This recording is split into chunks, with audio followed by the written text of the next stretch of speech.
Today, Sarah and I are going to make some schiacciata dough. Here we have some 00 flour, and here we have some bread flour. We're gonna mix them together.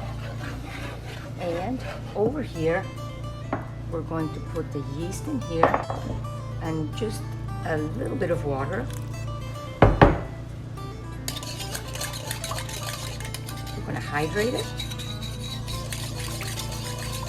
and allow it to sit for just a few minutes. In the meantime, we're going to mix the salt right here into the flour, and the reason I'm mixing it so when we add the yeast, it won't kill the yeast. And we're already going to add the flour right here in the center. To it, we'll add a quick drizzle of olive oil. And now the yeast water as well. Let's get everything out.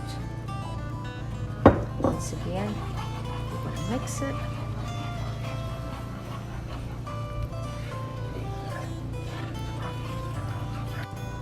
We're going to bring it all together, and with my little plastic spatula, we're going to bring all these ingredients together. The best tool then is our hands. I'm going to wet them just a little bit, and then we'll start kneading this dough together. All right, and there is just nothing like being able to touch dough. It is so therapeutic.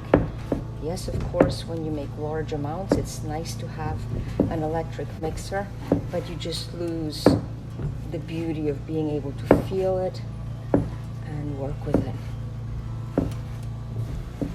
So the bowl was wiggling, and I just used the method of Zoe by putting a damp cloth right below it, and now it's nice and firm and it doesn't wiggle anymore. Thanks, Zoe. Great tip. So we have taken the dough out of the wooden bowl, and although it's not a very high hydrated dough, but it's still kind of tacky, so I'm going to show you what you can do. We're going to do this method of slapping it down, spreading it out, and folding it over, and grabbing it again like this, and the dough comes together nicely and quickly. This method works really well with dough that is very high hydration, and already it's not as sticky anymore, and I'm going to be able to work it much better without it sticking all over my work surface. Now I'm going to let it rest for just a few seconds, and then we'll knead it just a bit more. The dough has rested for about 15 minutes, and now as you can see, it's sticking just a bit, but we're going to work it one more time and grab all this up from the bottom, and look how nice and smooth the dough is now.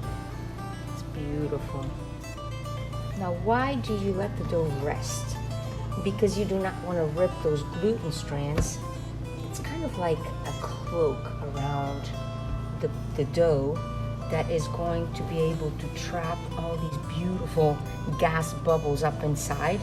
And if you overwork it, then those little gluten strands, it's almost like rubber bands, they just rip. And that's not good for the dough, so that's why you let it rest for a while. And now we're simply going to take our dough and place it back into our bowl. I'm going to put just a little drizzle of olive oil in here and place it in here, cover it up, and allow it to rest. As you can see, our dough has doubled. Flour the top just a little bit, as well as the work surface. Then we're just going to place it on here, and with my bench knife, we're going to cut it into fourths if we want to make some bigger schiacciate. Or if you want to make some smaller ones, you can cut them into smaller pieces. If you want to be very precise, you can weigh them I think I'm gonna make some smaller ones. So here, and what you'll do is you'll just kind of wrap the dough right under in order to form these nice balls. You can then place them on top of the work surface and just kind of type. Here's our last piece, and once again you just kind of wrap it under. Let me see if I can show you from the other side. So you bring it in like this,